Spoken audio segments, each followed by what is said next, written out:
খালি অসুস্থ হলেই সিঙ্গাপুর যাবেন, অসুস্থ হলেই সিঙ্গাপুর গেলে হবে? আল্লাহ রাসূল বলছেন যে এই মহিলাটা জান্নাতে চলে গেছে। কেন? ওর অসুস্থতার উপরে ও ধৈর্য ধারণ করেছে, সেই জন্য। চিকিৎসা জায়েজ, ধৈর্য উত্তম। চিকিৎসা জায়েজ, ধৈর্য উত্তম। অসুস্থ হয়েছেন, তার আগে যেভাবে নেকি করছিলেন, যতদিন অসুস্থ হয়ে পড়ে থাকবেন নেকি ওইভাবেই চালু থাকবে। হাদিস বুখারী মুসলিম। এই কথা বুঝাতে পারিনি মনে হয়। একটা মানুষ খুব ভালো ইবাদত করত, তাহাজ্জুদ করত, কোরআন তেলাওয়াত করত, এখন আর 2-1 মাস থেকে কি করতে পারে না, এগুলো কিছু করতে পারে না, বিছানে পড়েছে। তা আল্লাহর নবী বলছেন যতদিন এভাবে থাকবে তার নেকি ওইভাবেই চালু থাকবে যেভাবে ছিল। আল্লাহ তো মানুষের কর্ম দেখেন, তার তো রহমতের অভাব নাই, দিলেই তো হবে, দিলেই তো হবে। সুন্দর ওযু। উকবা ইবনে আমির রাদিয়াল্লাহু তাআলা আনহু বলেন, রাসূল সাল্লাল্লাহু আলাইহি সাল্লাম বলেছেন, মামিন মুসলিমিন ইয়াতাওয়াদ্দা ফায়সিনুল ওযুয়া, কেউ যদি সুন্দর করে ওযু করে তারপরে 2 রাকাত সালাত আদায় করে, মনে মনে কথা না বলে, ভয় ভীতি নিয়ে 2 রাকাত সালাত আদায় করে, তাহলে ওয়াজাবাত লাহুল জান্নাহ, সে জান্নাতে যাবেই। সুন্দর করে ওযু। উসমান রাদিয়াল্লাহু তাআলা আনহু বলেন, রাসূল সাল্লাল্লাহু আলাইহি সাল্লাম বলেছেন,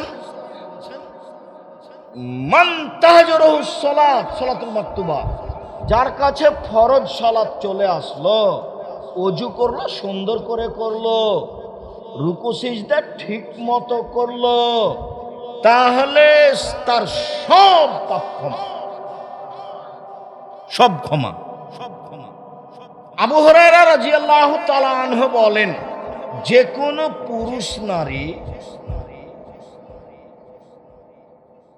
ইয়াতাওয়াদ্দা, ওযু করে, ফায়াগসিলু ওয়াজহাহু, ওযু করতে বসে মুখখান আগে ধয়, মুখখান ধুলেই খারাজাত খাতায়াহু মিন ওয়াজহিহি মাল মা আখিরিল কাতরাল মায়ে, তো চোখ দিয়ে যত পাপ হয়েছে ওযু করার পানি দিয়ে, নইলে ওযু করার শেষ ফোঁটা দিয়ে, চোখের মাধ্যমে, কানের মাধ্যমে যা পাপ হয়েছে সব ক্ষমা। মুখ ধুলে, কানের মাধ্যমে তো অনেক পাপ, 2 কানেতে ইয়ারফোন লাগাই আছে, দিন রাত কানের মধ্যে মেয়ে নাচছে, আর চোখে তো জেনা দেখছে, মোবাইলে চলছে, ওই মোবাইলই ফেলে দাও। আর তো বলেছি যে নাম্বারগুলো, মেয়ের নাম্বারগুলো এমন ভাবে ভুলে যাবেন যে মারিয়ামের মতো হয়ে যাবেন। মারিয়াম যখন পেটে বাচ্চা চলে আসলো, তখন মারিয়াম আল্লাহকে বলছেন, আমি কি দিয়ে জাতিকে বুঝাবো, কোন তো নাসিয়া মানসিয়া, পৃথিবীতে আমি হয়ে যেতাম এমন কিছু পৃথিবীর মানুষ জানতো না মারিয়ামকে। বাড়ির পিছন দিকে কে আছে যেটা মানুষ জানে না, যেমন আমি মারিয়াম হয়ে যেতাম জাতির কাছে, তেমন কেউ জানতো না মারিয়ামকে। আমি কি দিয়ে বুঝাবো সন্তানকে? আমি গ্রামবাসীর কাছে গেলাম সন্তান নিয়ে, তখন গ্রামবাসী বলল, ছি ছি ছি ছি ছি, তুমি কত খারাপ মহিলা, আরে তোমার মা কত ভালো মানুষ, আরে তোমার বাপ কত ভালো মানুষ, ছি ছি ছি ছি ছি, কার সাথে জেনা করেছো, জেনা করে সন্তান নিয়ে এসেছো, ধোকাবাজি করো তুমি, বাইতুল মুকাদ্দাসে থাকো, বাইতুল মুকাদ্দাস ঝাড়ু দাও, সেখানে পবিত্র জায়গায় থাকো, আর জেনা করো তুমি, ছি ছি ছি ছি ছি, নাউজুবিল্লাহ। আরে তোমার বাপ কত ভালো মানুষ, তোমার মা কত ভালো মানুষ। মানুষে কথা বলবে সেটা তিনি জানতেন, বুঝতেন, যার জন্য হারিয়ে যেতে চেয়েছেন। মুখখান না খুলে তিনি বললেন, ছেলেকে জিজ্ঞাসা করেন, এইসব কথার উত্তর আমি দিতে পারছি না। তখন ছেলে বলল, আমি আল্লাহর বান্দা, আমি নবী। ছেলে মায়ের কোলে কথা বলছে। সম্মানিত দিনী ভাই বোন, বলছিলাম রাসূল সাল্লাল্লাহু আলাইহি সাল্লাম বলছেন, কেউ যদি 2টা হাত ধয়, তাহলে 2 হাতে যত পাপ হয়েছে পানির সাথে ওযু, নলে শেষ ফোঁটার সাথে সব পাপ মিটে যাবে। রাসূল সাল্লাল্লাহু আলাইহি সাল্লাম বললেন, অজু করে যখন পা ধয় তখন পায়ে চলে চলে যত পাপ হয়েছে পানির অজুর পানির সাথে অন্যথায় শেষ ফোঁটার সাথে সব পাপ চলে যায়। সুম্মা ইয়াখরাজাল মসজিদ খারেজানি যুনুব আও আও মুত্তাকিন মিনাজ যুনুব। এখন লোকটা মসজিদের দিকে হেঁটে যাচ্ছে পাপ ছাড়া, তার কোনো পাপ নেই। ও এখন মসজিদে যাচ্ছে পাপ ছাড়া, তার কোনো পাপ নেই।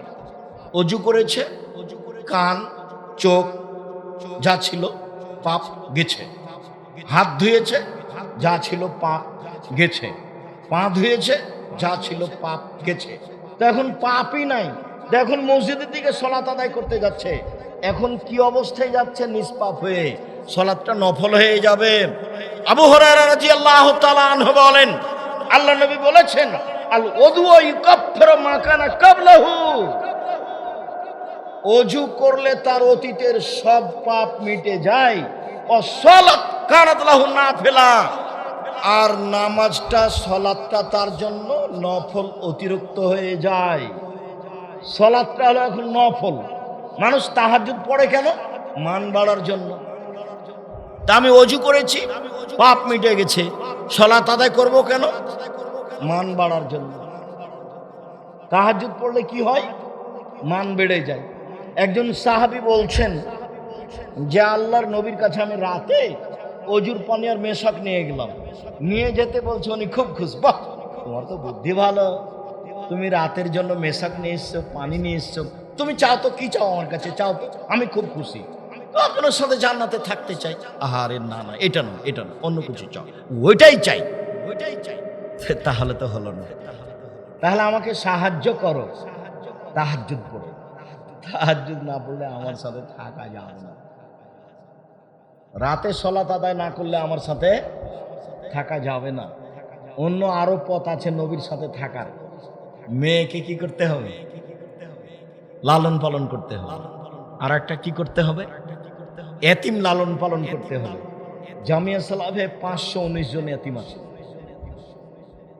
ছেলে মেয়ে মিলে। কতজন আছে? 519 জন এতিম আছে। 5000 ছেলের মধ্যে 519 জন এতিম। নবীর সাথে এভাবে থাকা যায় জান্নাতে। চলেন, বলছিলাম রাসূল সাল্লাল্লাহু আলাইহি ওয়াসাল্লাম আতা আলাল মাকবরা, একদা তিনি কবরের পাশে আসলেন।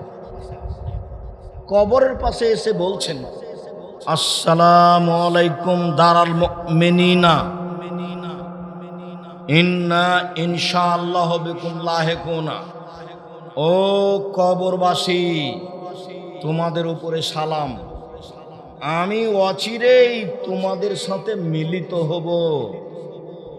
অদেত্ত আন্নি আরা ইখওয়ানানা, আমার মন চায় আমি আমার ভাইদের সাথে সাক্ষাৎ করি। ও কবরবাসী, তোমাদের উপরে শান্তি অবতীর্ণ হোক, অচিরে আমি তোমাদের সাথে মিলিত হব। আমার মন চাই আমি আমার ভাইদের সাথে সাক্ষাৎ করি। সাহাবীগণ বলছেন, আওয়াল আসনা ইখওয়ানাকা, ব্যাপারটা কি? ওরা আপনার ভাই, আমরা কে? সাহাবীগণ কিন্তু একটু উল্টা দেখলেই কথা বলতেন, ওরা আপনার ভাই তা আমরা কে? তখন আল্লাহ রাসূল বলছেন, আনতুমা আসহাবী, তোমরা আমার সাথী। আর ভাই আল্লাযিনা লাম ইয়াতু বাদু, এখন পর্যন্ত আসেনি যারা পৃথিবীতে, তারা আমার ভাই। এখন পর্যন্ত পৃথিবীতে আসেনি যারা, তারা আমার ভাই। তোমরা আমার সাথী, তোমরা আমার সঙ্গী। যারা এখন পর্যন্ত আসেনি তারা আমার ভাই। আল্লাহুস সামাদ। কাইফা তারিফু ইখওয়ানাকা মিন বাইনিল উমামে, আপনি আপনার ভাইদের কেমনে চিনবেন? একেবারে আদম থেকে নিয়ে নূহ থেকে নিয়ে কিয়ামত পর্যন্ত এত মানুষের মাঝে আপনি আপনার ভাইদের কেমনে চিনবেন? আমাকে না হয় চিনবেন, আমি আমার সাথী, আমি আপনার সাথী, আমি উমর, আমি আবু বকর সিদ্দিক, আমি উসমান, আমি আলী। আমাদেরকে দেখে চিনে নেবেন, আমি হলাম সাথী, আমরা হলাম সাথী। তো যারা আসেইনি নূহ থেকে নিয়ে কিয়ামত পর্যন্ত, তাদের কিভাবে চিনবেন? তখন আল্লাহ রাসূল বলছেন, আচ্ছা তোমরা বলো তো, একটা মানুষের একটা ঘোড়া আছে, কপাল সাদা, পা সাদা, হাঁটু সাদা। কপাল সাদা, পা সাদা, হাঁটু সাদা, চকমকে ঝকঝকে, হাজারো লাখো খুব বিকট কালো ঘোড়ার মাঝে। সবগুলি খুবই কালো, সবগুলি খুবই কালো। তার একটা আছে চকচকে সাদা, লাল, কালো। ও কি তার ঘোড়াটা চিনতে পারবে? না, হ্যাঁ পারবেই তো, তা তো পারবেই। আরে শোনো, আনতুম তাতুনা ইয়াউমাল কিয়ামা গুররান মুহাজ্জালিনা মিন আসারিল ওজুয়ে। বিচারের মাঠে যখন তোমরা আসবে, তখন তোমাদের অজু করার জায়গাগুলি চকমক করবে, আমি দেখে চিনে নিব এগুলো আমার উম্মত। অজু করার জায়গাগুলি চকমক করবে, দেখে চিনে নিব এগুলো আমার উম্মত। আর আমি সবার আগে হাউজে কাউসারে থাকবো, আমি সবার আগে হাউজে কাউসারে থাকবো। আমি এইভাবে দেখে চিনে নিব এগুলি আমার উম্মত। উমামা বাহেলি রাদিয়াল্লাহু তাআলা আনহু বলেন, একদা রাসূল সাল্লাল্লাহু আলাইহি সাল্লাম বললেন, আনা আউয়ালু মাইউজানু লিসসুজুদে। বিচারের মাঠে আমাকে প্রথমে সিজদা করতে বলা হবে। আমি প্রথম ব্যক্তি বিচারের মাঠে যাকে সিজদা করতে বলা হবে। ওয়ানা আউয়ালু মাইরফাউ রাসুহু। আমি প্রথম ব্যক্তি যাকে প্রথমে বলা হবে মাথাটা উঠান। বলেন, কি বলেন? সিজদা পড়ে আছেন যে, বলেন আপনি কি বলতে চান? যাহাই বলিবেন তাহাই মানিব, যাহাই চাইবেন তাহাই দিয়ে দিব। মাথাটা উঠান, বলেন যে বিষয়ে সুপারিশ করবেন সেটাই মেনে নিব। আমি আগে সিজদা করব সবার আগে, আমি সবার আগে মাথা উঠাবো। আরে উম্মতি বাইনিল মামে, মাথা উঠে আমি চিনে নিব আমার উম্মতকে। সাহাবী বলছেন, এটা কেমন কথা হলো? কাইফা তারিফু উম্মাতাকা মিন বাইনে নূহ ইলা মুহাম্মদ সাল্লাল্লাহু আলাইহি সাল্লাম। কোটি কোটি মানুষের মাঝে আপনি কিভাবে চিনবেন?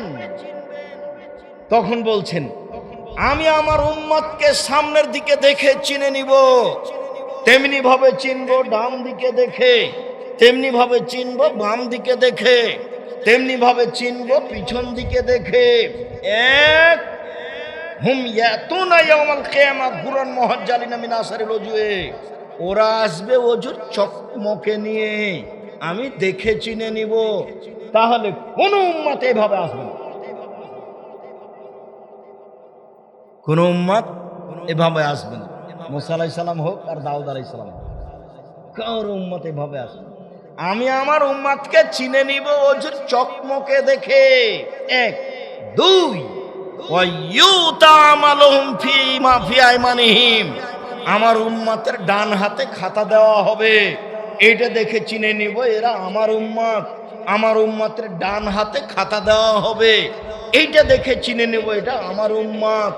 এরকম কারো করা হবে না। তিন, ওয়াতাসাবায়না আইদিহিম যুরিয়াতুহুম।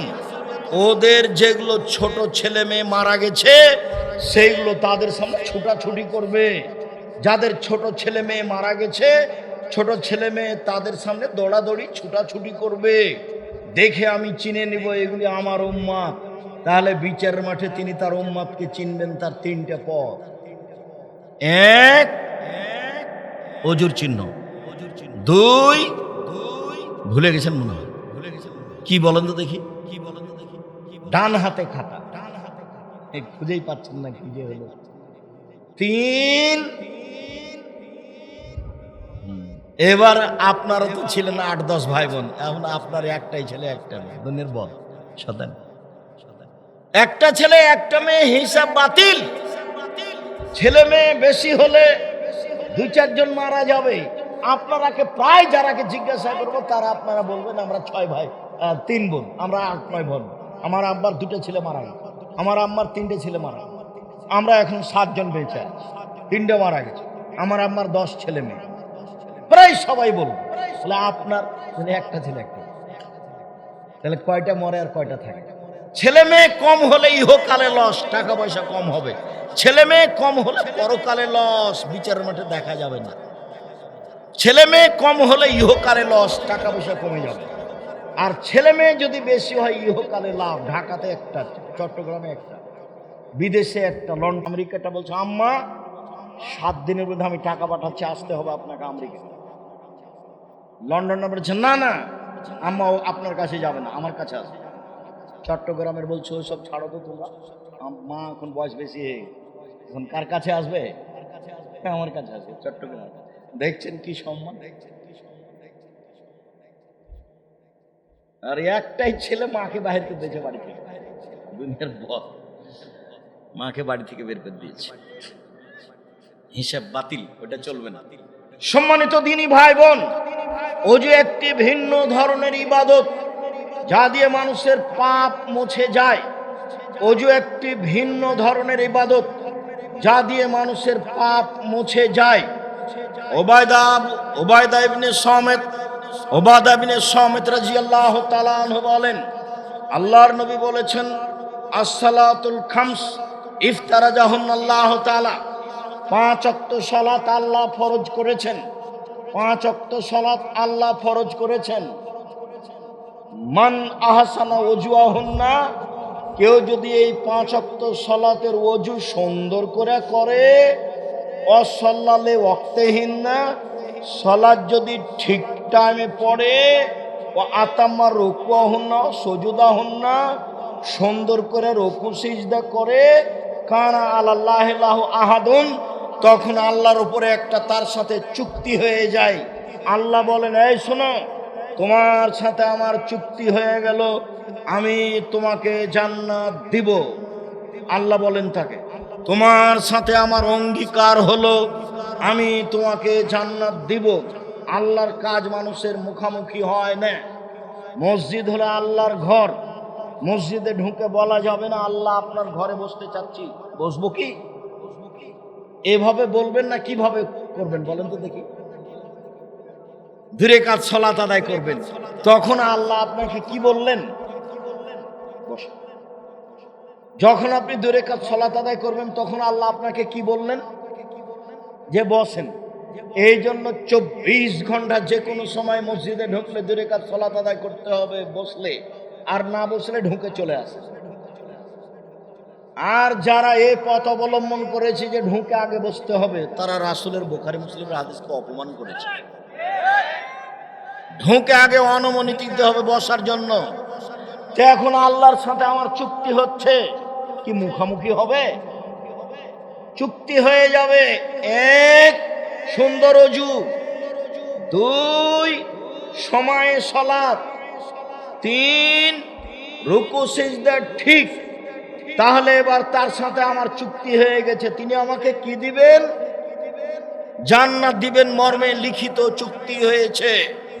এইবার বলছেন আল্লাহর নবী, মাল্লাম ইয়াফাল, কেউ যদি সুন্দর করে ওযু না করে, সময় মতো সালাত আদায় না করে, ঠিকঠাক রুকু সিজদা না করে, আল্লাহর সাথে কোনো চুক্তি হয়নি। ইনসা আযাবাহু ইনসা গাফারা লাহু, আল্লাহ চাইলে ক্ষমা করে দিবেন, আল্লাহ চাইলে শাস্তি দিয়ে দিবেন, আল্লাহ চাইলে ক্ষমা করে দিবেন, আল্লাহ চাইলে শাস্তি দিয়ে দিবেন। কথা বুঝাতে পারেনি, আবার বলি। সুন্দর করে ওযু, একটু পরে সুন্দর ওযু কাকে বলে বলবো, এক কথা হলো সুন্দর সুন্দর ওযু। 2 কি বলেন তো? সময় মতো সালাত। একবারে 5টার সময় আসর পড়ছে, এটি কি সময় মতো হলো? সূর্য উঠে উঠে তখন ফজর পড়ছে, এটি কি সময় মতো হলো? 2 হলো সময় মতো সালাত। 3 বলেন তো কি? রুকু সিজদা ঠিক করে করা। তাহলে এবার কার সাথে চুক্তি হয়েছে? কাছাকাছি চলে এসছে আর একটু। কার সাথে এবার চুক্তি হলো? আল্লাহর সাথে, জান্নাতের। রাসূল সাল্লাল্লাহু আলাইহি ওয়াসাল্লাম বলেন,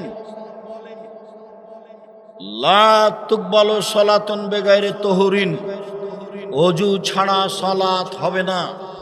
ওয়ালা তুকবালু সালাতুন মিন গুলুলিন, আত্মসাতের টাকা দান করলে নেকি হবে না। ওযু না করলে সালাত হবে না, অবৈধ টাকা দান করলে নেকি হবে না। আদি ইবনে উমাইরা বলেন, আল্লাহ নবী বলেছেন, পৃথিবীর মানুষ শুনে রেখো, মানিস্তামাল না হলা আমালিন, আমি যদি কাউকে কোনো কাজ দিই সেখানে আমি একটা বেতন নির্ধারণ করি, কাতামা মিখিয়াতান ফমাফাকাহ, কাজে কেউ যদি একটা সুই সমপরিমাণ আত্মসাৎ করে, সুঁচ বুঝেন আপনারা? সুই। আমি একটা ব্যবসা খুলেছি, দুজন সেলসম্যান রেখেছি, আমার জিনিস বিক্রি করে, বাড়ি যাওয়ার সময়তে একটা জামা বিক্রি করে 1100 টাকা পকেটে নিয়ে চলে গেছে।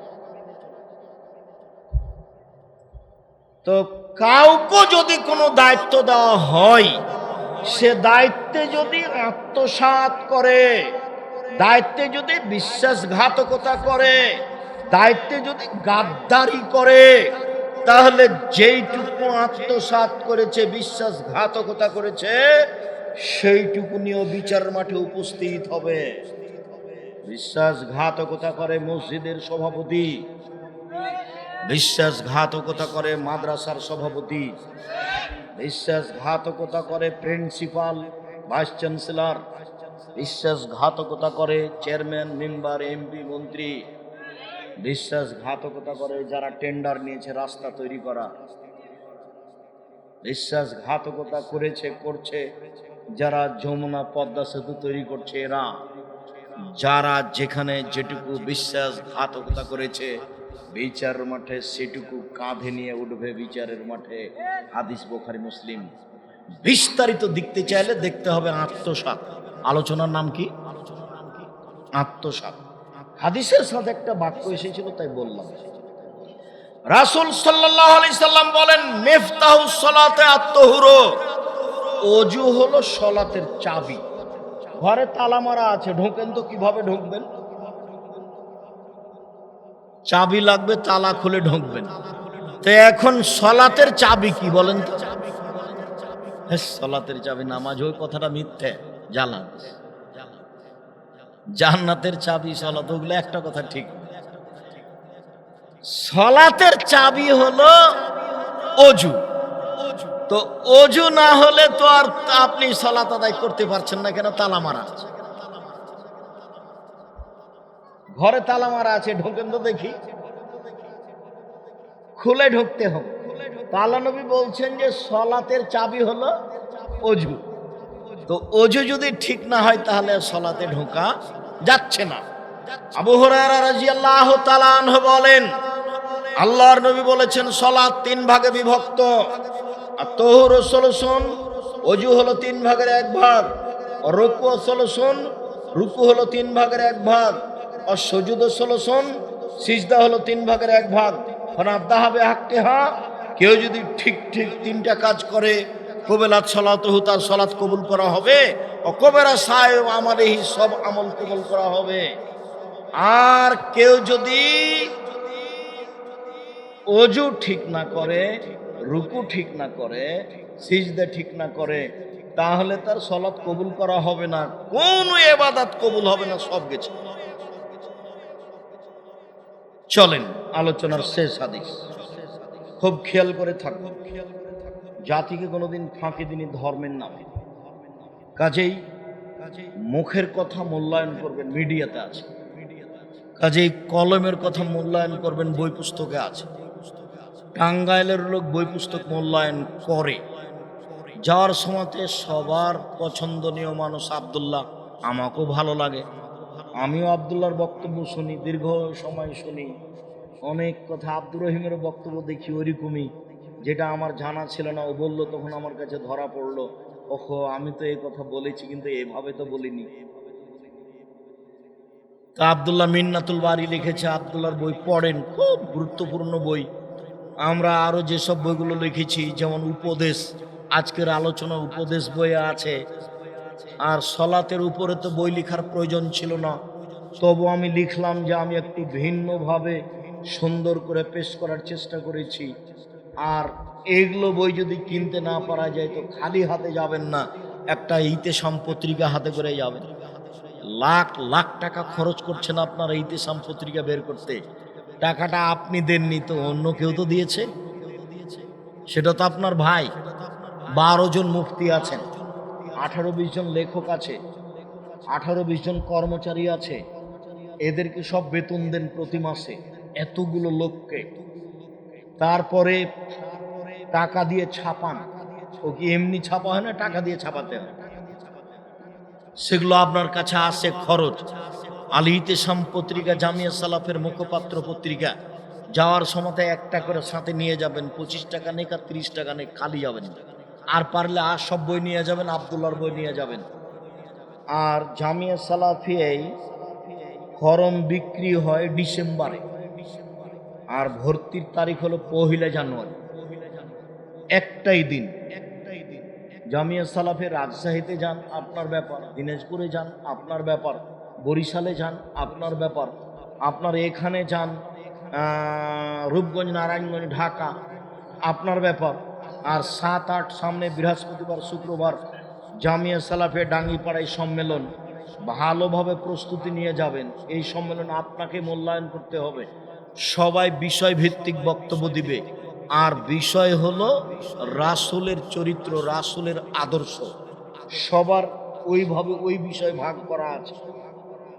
বিষয় ভিত্তিক আলোচনা হবে, যাবেন 7-8। আবার যেদিন রূপগঞ্জ, নারায়ণগঞ্জে হবে, সেদিন এটা নিজের প্রতিষ্ঠান মনে করবেন, নিজে যাবেন। আল্লাহর নবী বললেন, কেউ যদি সুন্দর করে ওযু করে, মানে সব জায়গায় 3 বার করে ধয়। সুন্দর ওযু কি বলেন তো দেখি? কবজি পর্যন্ত ধুইতে 7-8 বার যদি পানি লাগে, কোনো যখন ভিজে গেছে তখন একবার ধোয়া। ধোয়া জায়গায় পানি দিলে দ্বিতীয়বার ধোয়া, ধোয়া জায়গায় পানি দিলে তৃতীয়বার ধোয়া। এ হলো সুন্দর ওযু। এই ছেলে, বসো। তুমি সুন্দর ওযু বলতে পারবা? ঢং দেখাচ্ছ কেন আমার? তোমার জজ কোর্ট আছে না হাইকোর্ট আছে? সুন্দর ওযু কাকে বলে বলেন তো দেখি? যেই জায়গাটা ধুইতে হবে, যেমন প্রথমবারে কবজি পর্যন্ত, তো 2 হাতের কবজি পর্যন্ত সম্পূর্ণ ভিজাতে 5 বার পানি লাগুক। একবার যখন সম্পূর্ণ ভিজে যাবে তখন হলো একবার ধোয়া। মনে থাকবে না? ধোয়া জায়গায় পানি দিয়ে ধোয়ার নাম দ্বিতীয়বার ধোয়া, ধোয়া জায়গায় পানি দিয়ে ধোয়ার নাম তৃতীয়বার ধোয়া। এই হলো সুন্দর ওযু। সুন্দর করে ওযু করলো, রাতে উঠে হাত তুলে দোয়া করলো, সূরা দোয়া ইউনূস পড়লো আগে, তারপরে দুরূদে ইব্রাহিম পড়লো, হাত তুলে কান্নাকাটি করে আমাকে বলল, যাহাই বলিবে তাহাই শুনিব। ওযুর ঢংটা হবে সুন্দর। এইবার আল্লাহর নবী বলছেন, মা মিন মুসলিমিন ইয়াতাওয়াদ্দাউ, যে কোনো পুরুষ নারী ওযু করে, সুন্দর করে ওযু করে, তারপরে বলে, আশহাদু আল্লা ইলাহা ইল্লাল্লাহু ওয়াহদাহু লা শারীকা লাহু ওয়া আশহাদু আন্না মুহাম্মাদান আবদুহু ওয়া রাসূলুহু। এই দোয়া পড়ে তাহলে 8টি জান্নাতের সব দরজা খুলে দেওয়া হয়েছে। যেটা ভালো লাগে সেটা। সিয়াম পালন করলে তো একটা, হজ করলে তো একটা, আর দান করলে তো একটা। আর যদি সুন্দর করে ওযু করে এই দোয়া পড়েন তো কি হলো? এ কথা আমি বলিনি, এ কথা মুহাম্মদ সাল্লাল্লাহু আলাইহি সাল্লাম বলেছেন, হাদিস বুখারী মুসলিম। কারো বিবেচনার 5 পয়সার দরকার নেই, চিন্তা ভাবনার 5 পয়সার প্রয়োজন নেই। হাদিস বুখারী মুসলিম কে বলেছেন? মুহাম্মদ সাল্লাল্লাহু আলাইহি সাল্লাম বলেছেন, যে কোনো পুরুষ যে কোনো নারী, যে কোনো পুরুষ যে কোনো নারী, যে কোনো পুরুষ যে কোনো নারী সুন্দর করে ওযু করলো, ওযুর পরে বলল, আমি সাক্ষ্য দিচ্ছি আল্লাহ ছাড়া কোনো মাবুদ নাই, আমি সাক্ষ্য দিচ্ছি মুহাম্মদ আল্লাহর রাসূল, আল্লাহর কোনো শরীক নেই, শরীক মুক্ত সত্তা হচ্ছেন আল্লাহ। আশহাদু আল্লা ইলাহা ইল্লাল্লাহু ওয়াহদাহু লা শারীকা লাহু ওয়া আশহাদু আন্না মুহাম্মাদান আবদুহু ওয়া রাসূলুহু। আমি সাক্ষ্য দিচ্ছি মুহাম্মদ আল্লাহর রাসূল, মুহাম্মদ আল্লাহর বান্দা। এই দোয়া যে পড়বে তার জন্য সব দরজা খোলা। মহিলাদের জন্য আরেকটা কাজ আছে, স্বামী তিতা লাগলো মিঠা লাগলো, স্বামীকে মেনে চলতে হবে, প্রতিবাদ করা হবে না। প্রতিবাদ কি জিনিস? মহিলা মানুষ আপনি শোনেন, কথা বলছো কেন, ঢং করছো কেন? শোনেন, আপনি মহিলা মানুষ, কোনো সময় প্রতিবাদ করবেন না আর অভিমান করবেন না, সংসার সুন্দর হবে। প্রতিবাদ করলে আর অভিমান করলে শয়তান আপনাকে পাগল বানাবে।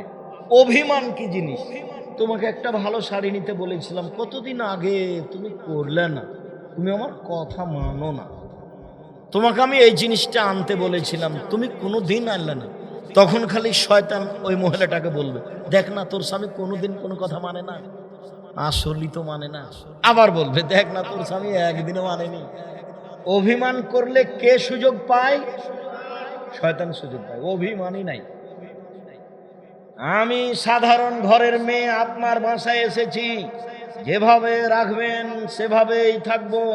কাপড় মোটা হলেও কোনো আপত্তি নাই, চিকন হলেও কোনো আপত্তি নেই। পান্তা ভাত হোক আর গরম ভাত হোক, আমার পক্ষ থেকে কোনো প্রকার আপত্তি অভিমান নেই। তখন শয়তান কি করবে? তাহলে গেলাম প্রতিবাদ। হ্যাঁ, তুমি আমার মাকে কথা বললে কেন?